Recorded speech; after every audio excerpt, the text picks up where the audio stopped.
renungan kita satu hari satu pasal dari kitab Ayub. Hari ini menggabungkan beberapa ayat di Ayub 2 dan Ayub pasal 32.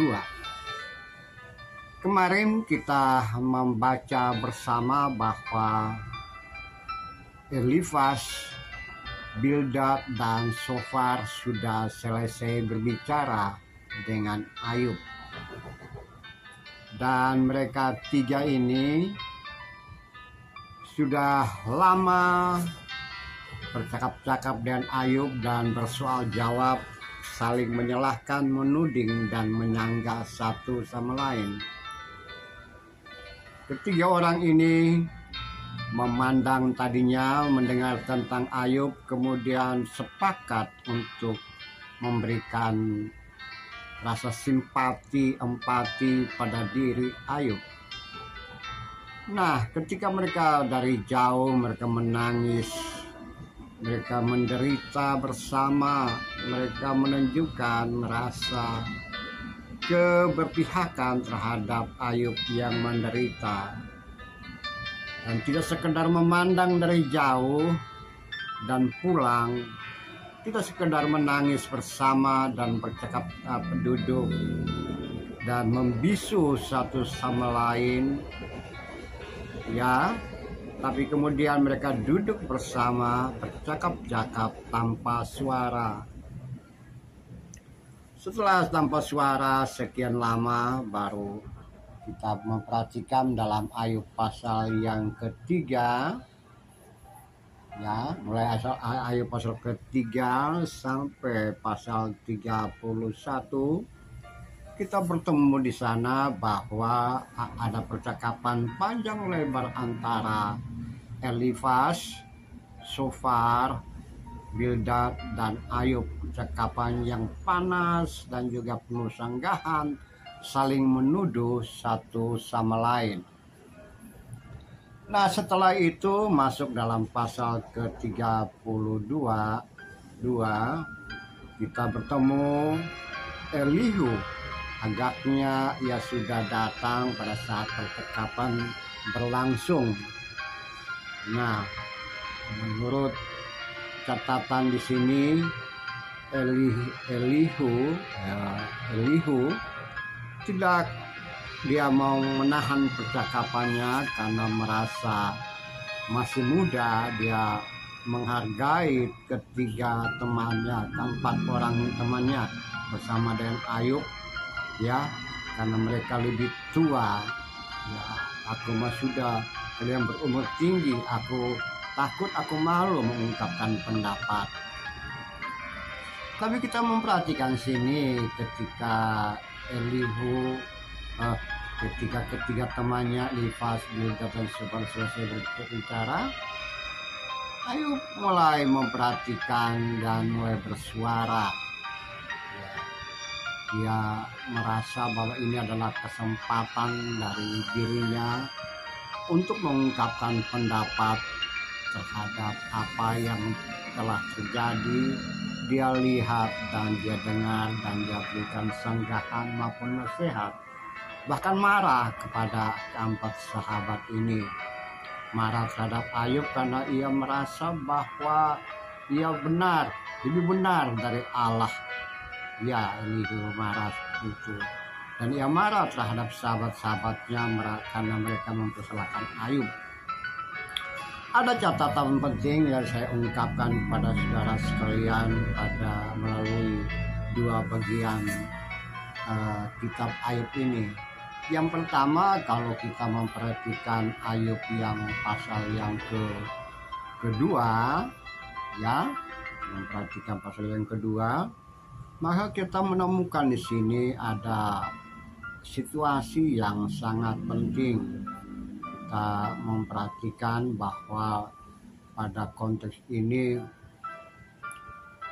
teman-temannya datang mendengar, datang memandang dan duduk bersama dan mulai bercakap-cakap. Inilah yang perlu kita perhatikan bersama-sama.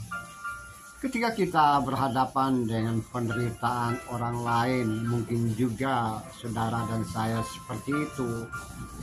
Mendengarkan orang lain menderita atau mengalami malapetaka, tertindas atau terlupakan, mungkin kita mendengar saja di situ dan tidak bisa berbuat apa-apa. Kita tidak memikirkan untuk datang untuk dan melihat apa yang terjadi. Dan bisa saja setelah kita datang dan melihat, hanya cukup memandang dari jauh dan kemudian kita pulang. Atau sampai pada titik yang lain, yaitu setelah mendengar, datang, memandang, kemudian duduk bersama, dan disitulah letaknya memperhatikan keluh kesah, mendengarkan mendengarkan cerita diri, dan menunjukkan keberpihakan yang sangat dalam terhadap penderitaan tersebut. So, saudara-saudaraku yang kekasih dalam Tuhan, saudara yang mengasihi Tuhan, kita ada dalam posisi yang mana kadangkala kita sebagai umat atau gereja atau orang-orang yang cukup mendengar tentang penderitaan, cukup mendengar dan tahu tentang orang-orang yang tercecer, terhilang, tertindas, hanya cukup di sana. Kita mendengar tentang penderitaan, kita mendengar tentang malapetaka, kita mendengar tentang kesusahan orang lain dan cukup mendengar kemudian tidak berbuat apa-apa. Atau kita naik kepada jenjang yang lebih tinggi lagi, kita datang dan melihat apa yang terjadi.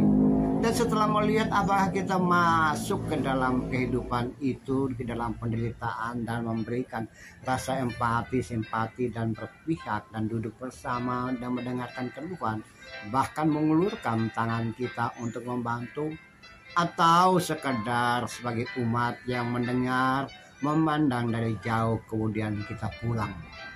So, saudara-saudaraku, ketiga sahabat Ayub, keempat sahabat Ayub ini sudah menunjukkan teladan yang sangat baik. Mendengar tentang penderitaan, sepakat untuk datang, memandang dari jauh, kemudian ada di antara penderitaan itu, bercerita, mendengarkan, merasakan derita dan penderitaan tersebut, dan mencari solusi bersama. Lalu, bagaimana dengan konteks kekinian saudara dan saya sebagai orang percaya dalam konteks kekinian kita?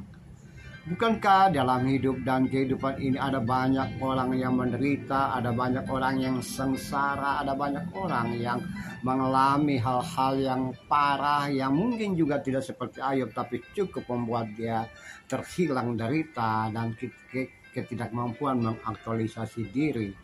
So, apakah kita hanya mendengar kemudian memandang dari jauh dan cukup sampai di sana? Atau kita datang mendekat dan semakin mendekat dan mendengarkan penderitaan itu dan berupaya untuk memberi nasihat sekaligus memberikan bantuan kepada orang yang seperti itu? Saudara-saudara yang kekasih, saudara-saudara yang mengasihi Tuhan, saudara-saudara dalam kemanusiaan, tunjukkanlah rasa kemanusiaanmu kepada orang-orang yang menderita dan dalam penderitaan. Tunjukkanlah kasih sayangmu kepada mereka, bukan sekedar mendengar, memandang, berdiri dari jauh. Hadirlah di dalam penderitaan, hadirlah di dalam penderitaan orang lain. Berpihak pada mereka, mendengar mereka, dan ulurkan tanganmu kepada mereka yang seperti itu. Mereka yang tertindas, terlupakan, derita, dan penuh penderitaan. Terpujilah Kristus, terpujilah Tuhan. Amin.